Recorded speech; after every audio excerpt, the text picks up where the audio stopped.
мындан ары дагы кызматыңарды жакшылап өткүзгүлө. Мына кече күнү жанагы алтын концентратын кармадыңарбы? Кимди кармадыңар? Ак Суу районунан кармадыңар. 3 машина менен. Ошонун эле баасы бүгүнкү күндө 4,5 миллион долларга чейин акча урдалып кетип аткан. Мына. Уксаңыздар өзүңөр. Бир эле эпизод 3 машина менен 4,5 миллион долларга чейин акчаны урдап кетип атышкан. Мамлекетибизди биз корубасак, биз карабасак, ким карайт? Мына ушинтип эле мамлекетибиз тонолуп атат. Мамлекетибиз ушинтип эле байкуш элибиз ушинтип эле кыйналып атат. Элдин турмушун оңдоо биздин колубузда. Эми ойлоймун ошол жана кармаган веждоктун бардыгын мамлекетке өткөзөбүз. Андан сырткары мындан ары алар урдабай калышат. Ошон жеринде барып туруп дагы текшергиле. Жерине барып туруп дагы өзүңөрдүн керектүү контрразведывательный операцияларды өткүзгүлө. Ошолордун негизинде көптөгөн булардын былык иштерин алып чыгышыңыздар керек. Урматтуу кызматкерлер, бул силердин жасаган бир эле жумушуңардын эпизоду.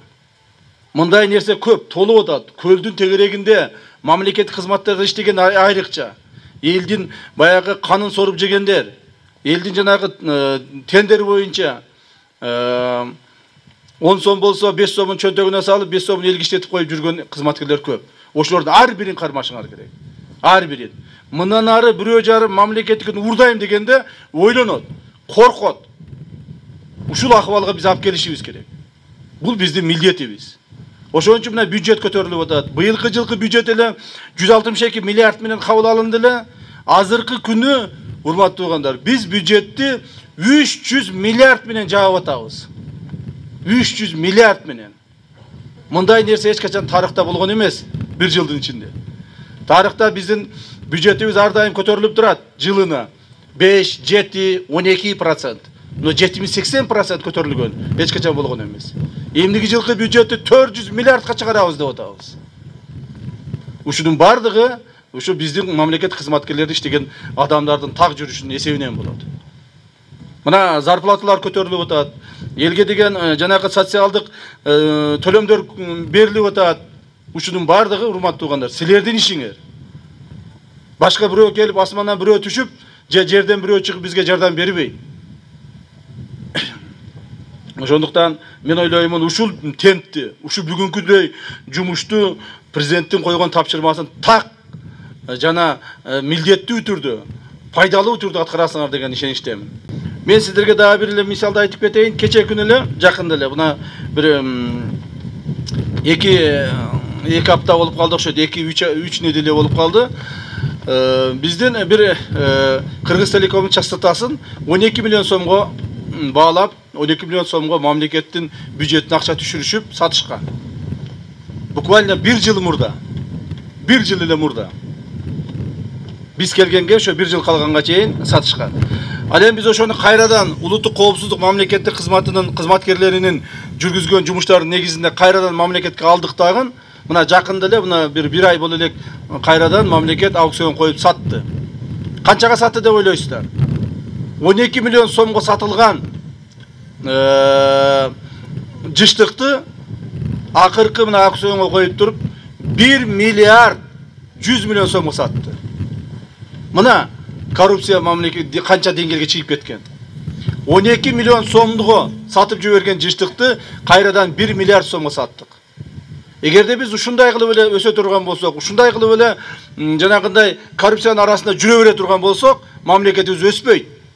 Мамлекетибиз жанагындай эле жүрө беребиз. Бири-бирибизди чукулап, бири-бирибизге сөздү айтып, мына шайлоо боюнча эки сөз айтып коеюн. Кече бир кандидат Лейлекке барып сүйлөп атат.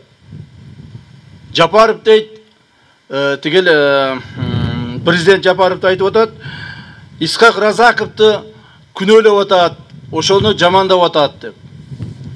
Ошол элдин алдына барып ушинтип жок жерден жаман сөздү айтып, бирөөнү күнөөлөп, бирөөгө бир жаман сөздөр жабыштырбастан өздөрүнүн программасы менен бүгүн шайлоону жүргүзсө жакшы болот эле.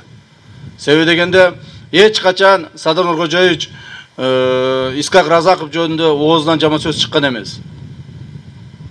Ансыз кече эле мына Исхак Разаковдун юбилейі болгондо өзү жакшы сөздөрдү айтып, өзү куттуктап, ар дайым Исхак Разаковду биздин мамлекетибизде ошол мамлекеттик кызматкерлерге үлгү катары көрсөтүп келе жатат. 56-жылы Исхак Разаков жерлерди берип жиберген деп Жапаров айтты дейт. Андай айтылган эмес.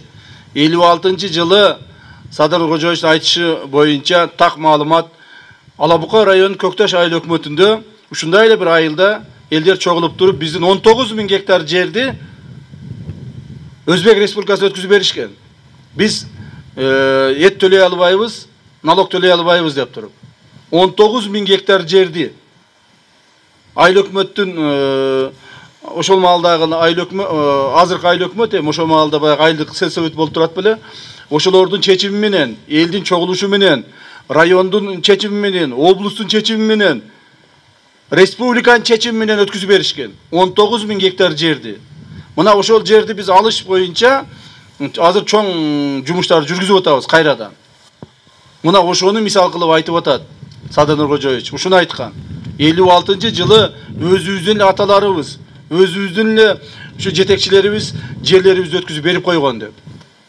А муну болсо тиги киши барып алып, Лейлекке барып алып, ошол Исхак Разаковду жамандап, ошол өткүзүп берди деп айтты деп калп сөздөрдү айтып атат. Мамлекеттин өзөгүн түзгөн мамлекеттүүлүктү жок кылуунун бирден бир себеби бул коррупция. Кайсыл мамлекетте болбосун, мамлекетибиздин кайсыл тармагында болбосун, эгерде коррупция кире турган болсо, жайгаша турган болсо, мына биз анда эч качан өнүкпөйбүз. Ысык Көл облусту боюнча негизги маселелердин бири бул Кумтөр маселеси. Кумтөр маселесинде президентибиздин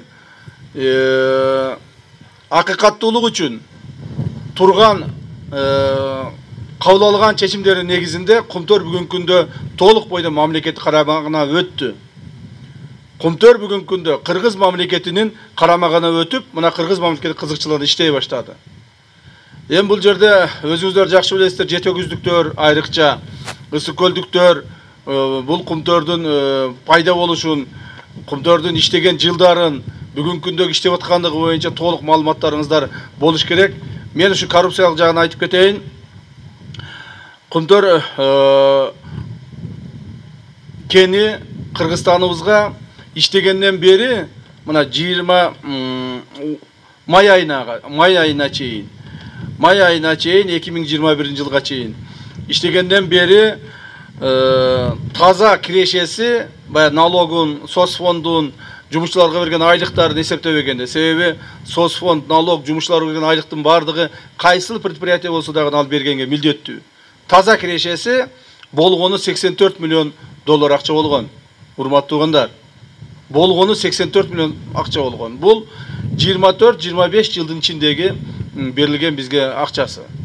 Ал эми биздин акыркы эле ошол июль айдагы 2 айдын отчету мына быйыл азыр толук чыкты. Ошонун негизинде эле мамлекетке $90 миллион акча түшүп атат. Мына мамлекет түздөн түз таланып тонолуп турган. Мамлекетибизди биз өзүбүздүн байлыгыбызды, Кыргыз мамлекетинин байлыгын талатып, тонотуп туруп, ушунча жылдан бери барыбыз карап келгенбиз.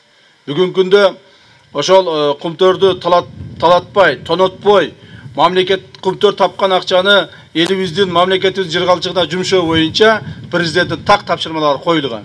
Ошол тапшырмалар аткарылып жатат. Муну азыр эч ким тана албайт. Мен мына азыр эле келе жатып көрүп келдим. Мына биздин тоңдун ар жагындагы объездной жолдагы уже ошо Кумтөрдүн эсебинен курула баштады. $25 миллион ошол жерге бөлүнгөн. Мындан ары дагы ушул жолдун бардыгы тегеретип, Ысык Көлдү толук бойдон Кумтөрдүн акчасына курулуп бүтөт. Ушул нерсенин бардыгы мындан 5 жыл, 10 жыл, 15 жыл, 20 жыл мурда эле жасалса болмок. Бирок ушул күнгө чейин аган жетекчилерибиз көңүл бурбай келген. Урматтуу туугандар, урматтуу эл журт. Мына сиздерге дагы азыр ушу биздин бардыгыбызга чоң сыноо турат. Эмне сыноо турат? Мамлекетибизде тарыхында биринчи жолу биз таза, акыйкат, эл каалаган шайлоону өткүзөлү деген оюбуз бар. Биздин ушундай бир чоң мындай орусча айтканда мечтабыз бар эле. Мындай бир чоң бир оюбуз бар эле, ушундай качан өтөр экен деген. Мына ушул убакыт келди. Бир дагы мамлекеттик кызматкер шайлоого катышууга, шайлоо боюнча үгүт жүргүзүүгө, шайлоо боюнча кайсыл бир маселелерге кийлигишүүгө акысы жок. Эгерде Ысык Көл облусунун территориясында кайсыл бир мамлекеттик кызматкер шайлоо боюнча ишке кирише турган болсо, биз аны жазалайбыз. Ошону жазалаш мына силердин колуңарда.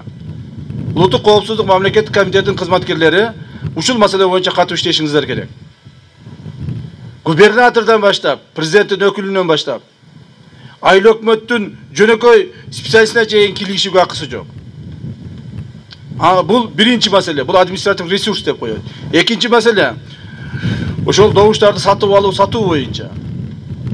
Добуштарды сатып алуу, сатуу боюнча дагы чоң жумуштар жүргүзүшүңөр керек. Элдин өзүнө коюшубуз керек.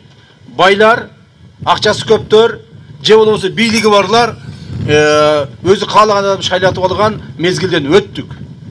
Эл каалаган адам шайласын. Ким, кайсы эл кимди кааласа, ошол депутат болуп барсын. Бүгүнкү бийлик ким депутат болуп барса дагы иштөөгө даяр. Ошолор менен кызматташууга даяр. Ошолор менен мамлекет өнүктүрүүгө биз даярбыз. Ошондуктан ушул маселени эстен чыгарбаңыздар. Бул жерде мына биздин бийлик өкүлдөрүбүз дагы турат. Мамлекетибиздин Ысык Көл облусу боюнча президенттин өкүлү турат. УДУнун начальниги турат. УКМКнын башчысы турат бул жерде. Бардыгыңыздарга ушул нерсе, мына айыл өкмөт, райондун жетекчилери турасыңар. Бардык нерсе ушул нерсе бардыгыңарга үлгү болуш керек. Мурдагыдай эмес. Мурда президент алдыга чыгып шайлоонун алдында айтат эле. Туура биз таза шайлоо өткүзүшүбүз керек, акыйкаттуулук болуш керек деп. Бирок ошо айтып туруп эле кайра кирип туруп, муну өткүзөсүң, муну өткүзбөйсүң деген команда болот эле. Андай команда азыр жок. Биздин бүгүнкү күндө Садыр Кожоевич президентибиз бир сүйлөйт, бир айтты. Таза шайлоо, акыйкаттуу шайлоону өткүзүүгө милдеттүүбүз. Жана ошого биз өзүбүз көмөктөшүшүбүз керек. Сиздер, урматтуу кызматкерлер, урматтуу кесиптештер, ушул маселе боюнча иштөөгө түздөн-түз милдеттүүсүңөр. Мына улуттук коопсуздук мамлекеттик комитеттин жүргүзүп аткан жумуштары боюнча, бир жылдык отчеттору боюнча бир эки ооз сөз айта кетейин. Бүгүнкү күндө мындай мактанып, биз кыргыздар мактанып айтканды жакшы көрөбүз да. Мактанып айта турган болсок, ушунча жылдардан бери, көптөгөн ондогон жылдардан бери жүргүзүлүп аткан жумуштар жүргүзүлүп келе жатат. Жерлердеги биздин райондук отделениялерибиз бардык кайрадан курулуп атат, облустук управлениялерибиз башкадан курулуп атат. Кызматкерлерге шарттарды түзүлүү иштери толук жүрүп атат. Бул иштердин бардыгына президентибиздин берген тапшырмалары бар. Ошолорду биз аткарып атабыз. Мына жакында эле Жалал Абад облустук башкармалыкта Сузак райондук отделенияны ачтык. Нокен райондук отделенияны жаңадан курдук. Алабука райондук отделенияны жаңадан курдук. Кийинки аптада Кара Көл шаарынын отделениясы жаңадан курулду, аны ачабыз. Азыр мына Ак Суу районунун отделениясы курулуп атат. Өзгөн район отделениясы курулуп атат. Ноокаттыкы курулуп атат. Алайдыкын ачтык. Ушундай бардык жерлерде маселелер курулуп атат. Мына бул жакта болсо, мына Нарында облустук имаратты башкадан ремонт кылып карап чыктык, үстүлөрүн баарын алмаштырып. Ат башыда жаңадан здание курулуп атат. Жумгалда жаңадан здание курулуп атат. Андан сырткары силерге деле келип түшүп атса керек, биз быйылкы жылы эле мына азыр күндө 100гө жакын жаңы техникаларды алып туруп жерлерге бөлүп бердик. 100гө жакын. Бул ушу силерге көрүлүп аткан камкордуктар. Силер үчүн шарттарды түзүп берүүчүлүк. Силер дагы Кудайга шүгүр жакшы эле иштеп атасыңар. Быйылкы жылдын результаты боюнча бир жылда улуттук коопсуздук мамлекеттик комитетинин кызматкерлеринин жүргүзгөн түздөн-түз иштеринин негизинде быйылкы жылы 7,5 миллиард сом бюджетке акча кайтарылды. 7,5 миллиард сом. Акыркы 10 жылдыкты ала турган болсок, акыркы 10 жылда 5 миллиард кайтарылган экен, анын 3 миллиарды башка бир эле компаниядан кайтарылыптыр да. Болгону 2 миллиард кайтарылган акыркы 10 жылда. А биз бир жылда 7,5 миллиард кайтарып атабыз. Бул деген ар бириңерди таза иштөөгө, ар бириңердин мыйзам чегинде иштөөгө багыт алгандыгыңар деп эсептейбиз. Эгерде биздин арабызда кимдир бирөө мыйзам буза турган болсо, аны тез арада биз жоопко тартабыз. Мына мен жетекчи катары айтып коеюн. жетекчи катары айтып коеюн, мен башында турганда, мен азыр ушул жерде иштеп турганда, эч кандай коррупциялык элементтер биздин УКМКде болбош керек. Кимдир бирөө ушул аракет кылган эле болсо, биз аны жоопко тартабыз. Ошондо сиздерге мен ишенемин, урматтуу кызматкерлер, ар бириңиздер ушул тургандар профессионалдуу, өз эмгегин билген, сүйгөн, өз кызматын так аткара ала турган кызматкерлер деп эсептеймин. Жана мен ошого ишенемин.